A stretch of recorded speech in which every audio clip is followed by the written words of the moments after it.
हिमाचल प्रदेश की जनता के साथ बहुत बड़ा धोखा किया है झूठ बोल करके। डीजल की कीमत आपने बढ़ाई, बिजली की कीमत आपने बढ़ाई, पानी की कीमतें आपने बढ़ाई, बिना सोचे समझे फैसले लिए गए।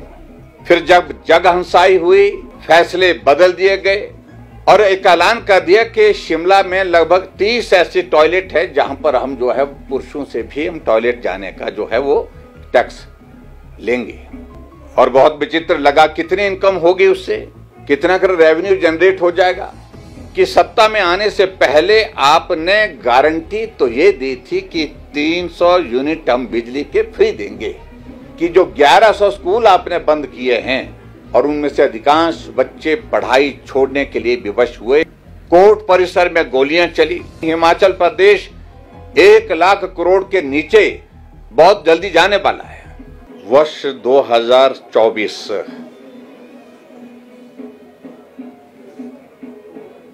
पूरा शुरू से अंत तक अगर मैं कहूं, राजनीतिक दृष्टि से, सामाजिक दृष्टि से, आर्थिक दृष्टि से इस प्रदेश में एक तरह से बहुत अस्थिरता के दौर में रहा है। हिमाचल प्रदेश में 2024 एक पॉलिटिकल टर्मोइल के साथ शुरुआत हुई थी और उस पॉलिटिकल टर्मोइल से निकलते निकलते आगे बढ़कर के एक बहुत बड़ा आर्थिक संकट का दौर इस प्रदेश के सामने रहा है।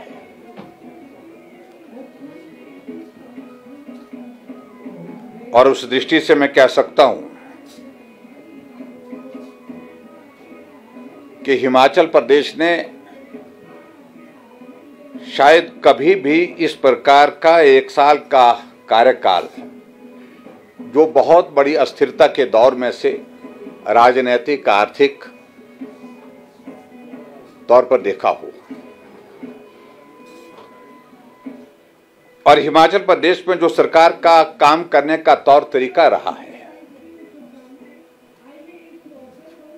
वो अपने आप में एक तरह का ऐसा लग रहा था कि जिस प्रकार से मैं कलाकार खुद भी रहा हूं और कलाकारों के प्रति मेरा सम्मान है। जो जसपाल भट्टी का एक शो होता था उल्टा पुल्टा, वर्तमान सरकार का ये पूरा 1 साल का कार्यकाल लगभग उसी तरह से जसपाल भट्टी की वो उल्टा पुल्टा की जो एक सीरियल चलता था उस तरह से गुजरा है।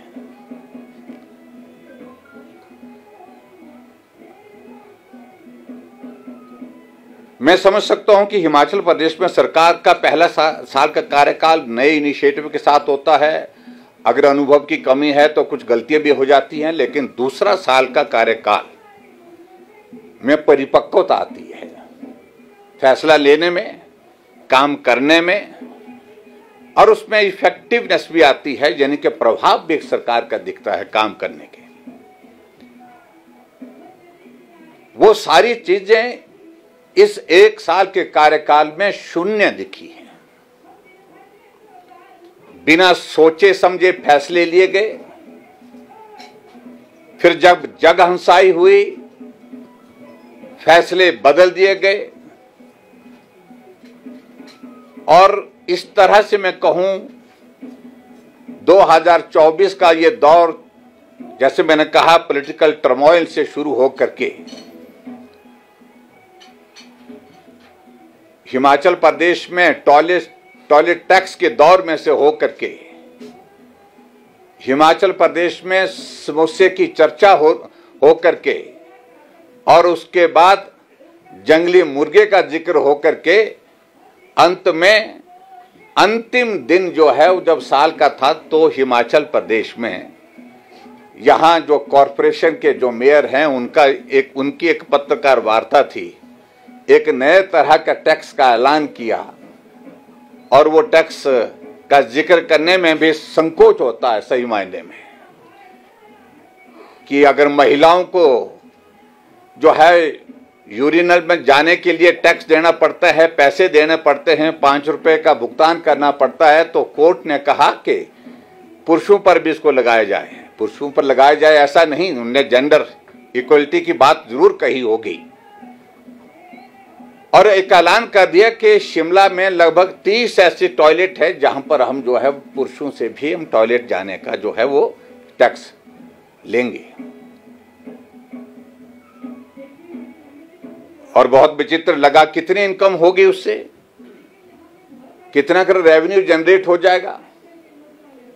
अगर कोर्ट ने अगर कहा भी कि अगर जेंडर इक्वलिटी की बात करनी है तो आप ये कहते कि हम महिलाओं से भी नहीं लेंगे और पुरुष से भी नहीं लेंगे। मुझे लगता है कि उस विचार में ज्यादा गंभीरता होती है। लेकिन जब शोर मचा, जब जगहंसाई हुई, तो फिर उसके बाद कहा कि अब हम इस पर जो है आगे नहीं बढ़ेंगे, यहीं रुक जाएंगे। तो मैं जो जिक्र कर रहा हूं ये उल्टा पुल्टा जो जसपाल भट्टी जी का शो, इसी संदर्भ में कह रहा हूं। कल मैं देख रहा था हिमाचल प्रदेश में इस नए साल के पहले दिन माननीय मुख्यमंत्री जी की पत्रकार वार्ता हुई और उस पत्रकार वार्ता में उन्होंने जिक्र किया कि मैं अपने आप से शुरुआत कर रहा हूं कि हिमाचल प्रदेश में जो बिजली पर सब्सिडी मिलती है, डोमेस्टिक बिजली पर जो सब्सिडी मिलती है, उस सब्सिडी को छोड़ने का ऐलान कर रहा हूं। और ऐसे लोग जो सक्षम हैं प्रदेश में, उनसे भी मैं आग्रह कर रहा हूं। और इससे आगे बढ़कर के कहा, मेरे मंत्री, मेरे विधायक कोई भी जो है वो सब्सिडी नहीं लेंगे, सब सब्सिडी छोड़ेंगे। बड़ा विचित्र सा ऐसा लगता है कि इससे पहले आपने जो घोषणा की थी, सही मायने में उनको याद लाना चाह रहा हूं मैं कि सत्ता में आने से पहले आपने गारंटी तो ये दी थी कि 300 यूनिट हम बिजली के फ्री देंगे। कोई कैटेगरी का जिक्र नहीं था उसमें, सबके लिए कहा कि 300 यूनिट बिजली, अमीर गरीब कोई भी व्यक्ति जो है जो खर्च करेगा उसको जो है बिजली हम उसको फ्री देंगे। पहली कैबिनेट की पहली बैठक में फैसला लेंगे। और इसी तरह की जो बाकी गारंटियों में उनका जिक्र करने में नहीं जाना चाहता हूं। हिमाचल प्रदेश का गांव में जो सरल और साधारण आदमी वो भी गारंटियों का जिक्र करता है, इसलिए मुझे लगता है कि उसमें उन गारंटियों का जिक्र करने की आवश्यकता नहीं। मैं आज इस बात को लेकर के आप सबके माध्यम से ये कहना चाहता हूं कि अगर हिमाचल प्रदेश कांग्रेस पार्टी को जनमत उन गारंटियों की वजह से मिला है, यह सच्चाई है। जो झूठी गारंटी दी है उन्होंने, उससे जनमत हासिल करने में सफल हुए। सरकार कांग्रेस पार्टी की बनी और 2 साल के कार्यकाल पूरा होने के पश्चात जो गारंटी दी है उसके विपरीत आप काम कर रहे हैं। जब उसके विपरीत काम कर रहे हैं तो मेरा यह कहना है कि जिस जनमत को आपने गारंटियों के बलबूते हासिल किया था, नैतिकता यह बनती है कि आप उन गारंटियों को जब पूरा करने से मुकर रहे हैं, उससे पाला झाड़ रहे हैं, तो निश्चित रूप से आपको त्याग पत्र दे करके नए जनमत के लिए जाना चाहिए। नए सिरे से जनमत हासिल करना चाहिए, क्योंकि आपने हिमाचल प्रदेश की जनता के साथ बहुत बड़ा धोखा किया है झूठ बोल करके।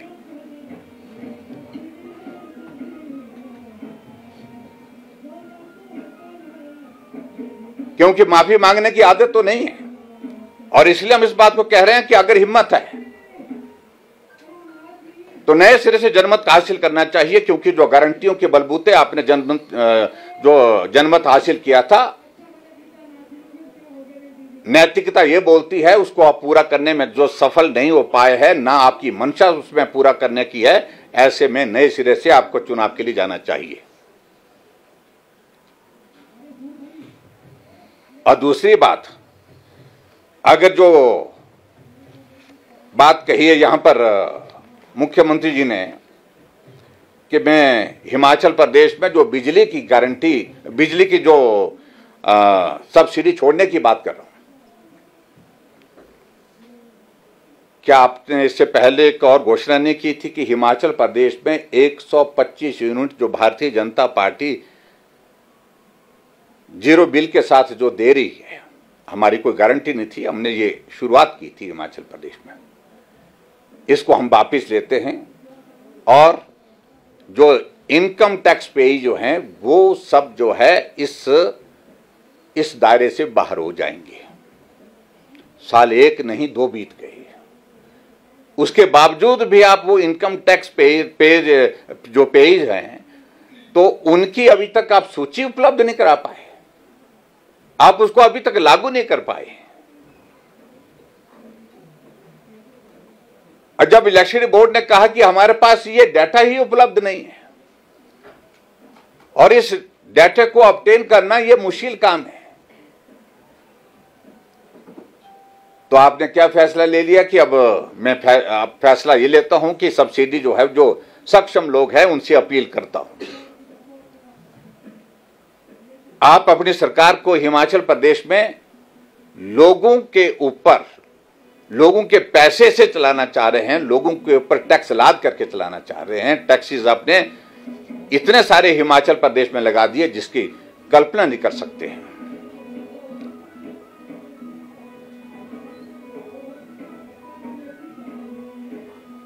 और मैं इस बात को थोड़ा सा ध्यान में लाना चाह रहा हूं आपके ध्यान में। इलेक्ट्रिसिटी बोर्ड में अगर हम बात करें तो लगभग 26 लाख के लगभग कंज्यूमर हैं, 26 लाख कनेक्शन है हिमाचल प्रदेश में। और उसमें अगर हम देखते हैं कि 0 से 125 यूनिट अगर खर्च करते हैं तो उस पर जो है वो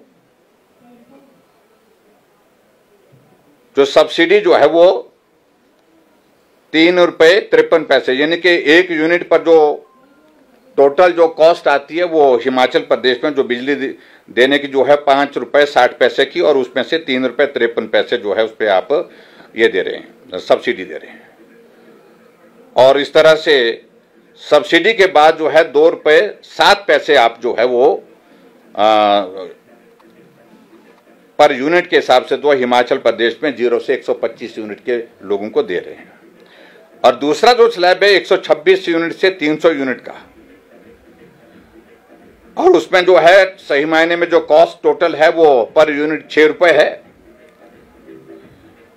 और आफ्टर सब्सिडी जो है वो 4 रुपये 17 पैसे वो पड़ती है। और उसके पश्चात जो है वो 300 यूनिट से ऊपर जो आती है उसमें जो सब्सिडी मिलती है वो 1 रुपये 3 पैसे मिलती है। 126 यूनिट से 300 यूनिट पर 1 रुपये 83 पैसे मिलती है, और 300 यूनिट से 1 रुपये 3 पैसे मिलती है। लेकिन जैसे कि आपको जानकारी है कि पिछले साल से इस सरकार ने इसको बंद कर दिया है। तो कुल मिलाकर के आप कितने कर जो है आपको उसमें आय होगी, और आपके कहने पर आपने प्रोफार्मा बनाया है, और उस प्रोफार्मे के आधार पर आपने कहा कि ये प्रोफार्मा दिया जाएगा, जो लोग छोड़ना चाहते हैं वो छोड़े, जो सक्षम लोग हैं उसे कितने कर इनकम हो पाएगी। आप पहले तो स्पष्ट करें कि जो 125 यूनिट आपने कहा था कि जो हम इनकम टैक्स के स्लैब में जो आते हैं उनसे हम ये वापिस लेते हैं, उसका क्या हुआ, इसको स्पष्ट करें पहले। और दूसरा, उसके बाद आपने ये दूसरी जो घोषणा पिछले कल की है उसको इम्प्लीमेंटेशन का क्राइटेरिया क्या होगा, किस प्रकार से होगे, और ये स्वेच्छा पर है या उसके बाद आप इसको फोर्स करेंगे, जबरदस्ती इसको लागू करेंगे, ये भी आप अपने आप को स्पष्ट नहीं कर पाए हैं। इस बात को लेकर के मैं ये भी जरूर कहना चाहता हूं। आप इस प्रकार के जो जिसको बोल सकते हैं कि गिमिक्स की पॉलिटिक्स, यानी कि इस तरह की आपने पहले भी अनाउंस किया कि हिमाचल प्रदेश में मैं घोषणा करता हूं मेरे मंत्री मेरे सीपीएस जो है वो 2 महीने की सैलरी डेफर करेंगे। उसे हिमाचल प्रदेश को कितना फायदा हुआ? 2 महीने के डेफर करने के बाद तीसरे महीने उनने सैलरी ली कि नहीं ली? पूरे प्रदेश भर में, पूरे देश भर में इस तरह से चर्चा चलाई कि सैलरी छोड़ी नहीं है, 3 महीने की इकट्ठा ली है तीसरे महीने। यही है।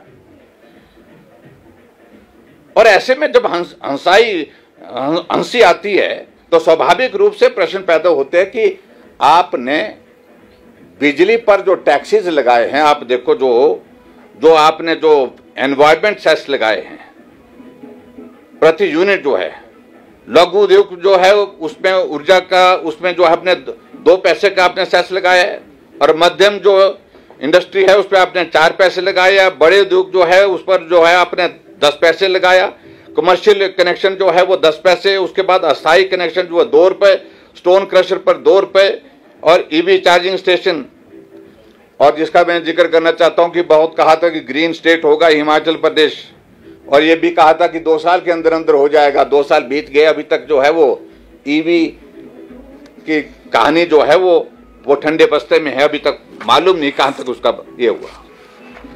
आपने इतनी बड़ी इंक्रीज जो है वो टैक्सेस में की है हिमाचल प्रदेश में, और उसके बाद फिर इस प्रकार की आप जो है वो गिमिक्स की पॉलिटिक्स कर रहे हैं एक, तो मैं समझता हूं ये बहुत बड़ा दुर्भाग्य है। आपने इस बात को भी देखा हो कि हिमाचल प्रदेश में जल जीवन मिशन के अंतर्गत पूरे देश भर में सबसे बेहतर काम किया तो हिमाचल प्रदेश में। हर घर में नल और नल में शुद्ध जल, हमने इस काम को पूरा किया। हर घर में नल लगाए, और जैसे हमने हर घर में नल लगाए, सुखू जी आए, हर घर में नल को गिनते रहे, गिनते जो है 100 रुपए के टैक्स के हिसाब से वहां पर आपने चार्जेस शुरू कर दिए। और इसी तरह से आपने हिमाचल प्रदेश में बिजली के टैरिफ का मैंने जिक्र किया, वो तो आपने बढ़ाई।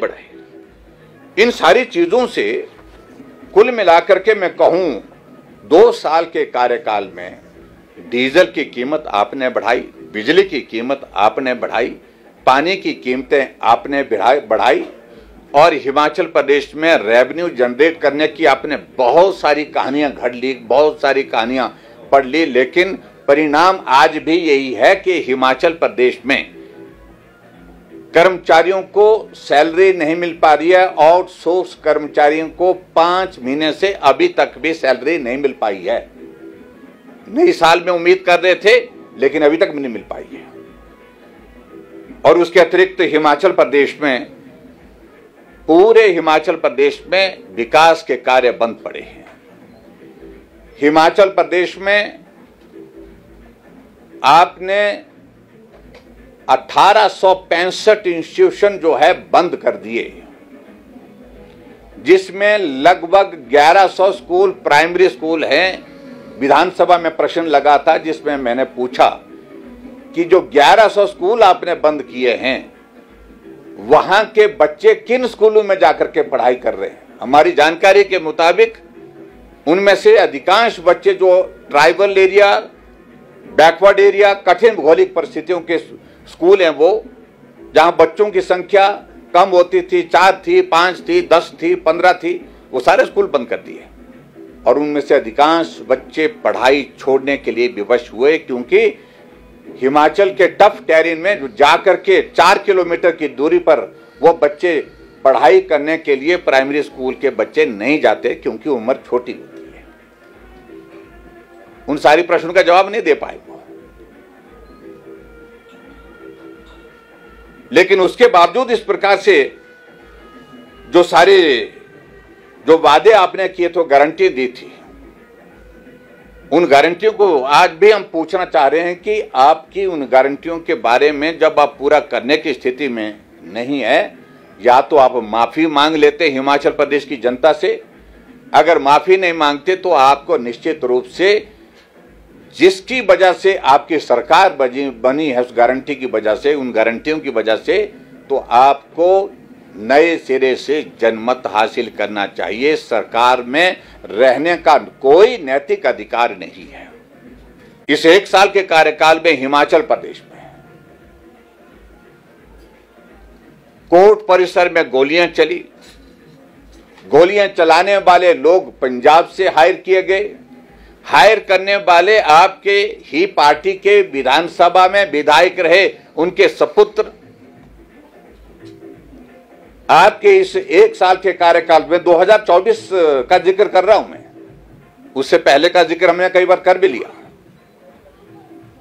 कि ऐसे हालात बने हिमाचल प्रदेश में जहां बद्दी बरोटी वाला में एक बार नहीं अनेकों बार गोलियां चली, तलवारें चली। वहां की एसपी जो है वो वहां से स्टेशन छोड़ने पर विवश होकर के छुट्टी पर जाने के लिए मजबूर हुई। इन सारी बातों का क्या जवाब है? 2 साल के कार्यकाल में हिमाचल प्रदेश में लोन की परिस्थिति आपके सामने है, जिसको कहने की आवश्यकता नहीं। हिमाचल प्रदेश 1 लाख करोड़ के नीचे बहुत जल्दी जाने वाला है। अत्यंत निराशाजनक कार्यकाल ये 2 साल का रहा है। और पर्टिकुलरली जो 1 साल का मैं जिसका जिक्र कर रहा हूं, मैं उसमें डिटेल में जाकर के सारी बातों का जिक्र नहीं करना चाहता हूं। मैं सिर्फ इतना ही कहना चाह रहा हूं कि अगर हिमाचल प्रदेश में अगर आपने, इसको मैं फिर से दोहराना चाह रहा हूं, अगर आपने सत्ता को गारंटी के बलबूते हासिल किया है, जब गारंटियां पूरा करने की स्थिति में आप नहीं हो पा रहे हैं, तो ऐसी सूरत में आपको सत्ता में रहने का कोई अधिकार, नैतिक अधिकार नहीं है। नए सिरे से जनादेश हासिल करना चाहिए। और मुझे मालूम है कि कांग्रेस के लोग बोलेंगे कि हमारे पास बहुमत है। बहुमत होना एक बात है, लेकिन आपने जो हॉनेस्ट कमिटमेंट की थी लोगों के साथ, हिमाचल प्रदेश के लोगों के साथ जो गारंटियां पूरा करने की बात कही थी, उन गारंटियों पर आप अब मूक हो करके क्यों बैठे? आप उनको पूरा करने की स्थिति में नहीं हो पा रहे हैं। और इसलिए मैं यही कहूंगा कि बहुत दुर्भाग्यपूर्ण स्थिति हिमाचल प्रदेश की ये रही है कि 2 साल के कार्यकाल में हिमाचल प्रदेश बहुत पीछे चला गया। जो विधायकों को, मंत्रियों को जो सैलरी मिलती थी, वो उस पर जो टैक्स जो है उससे पहले जो है वो सरकार जमा करती थी। जो इनकम टैक्स लगता था उसकी अदायगी सरकार करती थी। और बतौर मुख्यमंत्री मुझे लगा कि ये एथिक्स के आधार पर जो है ये उचित नहीं है।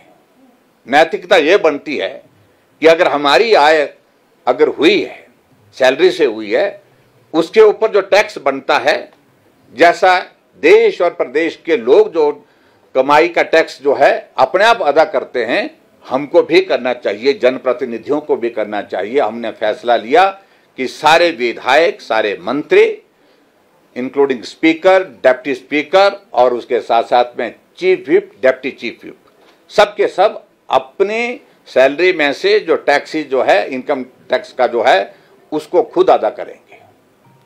और मैं ये कहना चाहता हूं कि बहुत बड़ा फैसला था ये।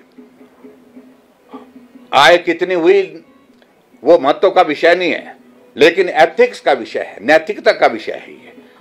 और हमने इस बात को लेकर के ये मैं जरूर कहना चाहता हूं, स्पीकर को जो है वो पर ईयर जो है 5,21,110 रुपए जो है वो जो टैक्स जो है सरकार भरती थी, अब वो स्पीकर भर रहे हैं, अपने आप भर रहे हैं। डिप्टी स्पीकर जो है वो 4,93,792 रुपए जो है हर साल का जो टैक्स जो सरकार भरती थी, हमने इसका फैसला लेकर के अब जो है डिप्टी स्पीकर इस टैक्स की भरपाई अपने जो है वो अपने अकाउंट से करते हैं, अपने खाते से करते हैं, अपनी जेब से करते हैं। और इसी तरह से चीफ व्हिप और डिप्टी चीफ व्हिप 4,83,912 रुपए जिनको जो टैक्स पड़ता था, जो सरकार भरती थी पहले, वो भी अब जो है चीफ व्हिप और डिप्टी चीफ व्हिप जो है वो अपनी जेब से अदा कर रहे हैं।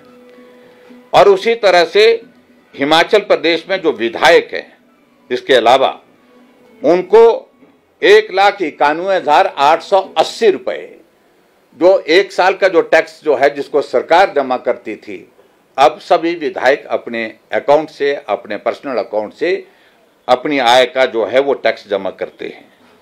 और मिनिस्टर जो है वो उनको जो है वो 7,15,000 रुपये जो टैक्स पड़ता था उनकी सैलरी का, और वो भी जो है वो स्वयं अपने अकाउंट से, अपनी जेब से वो खर्च कर रहे हैं, अपने अकाउंट से दे रहे हैं।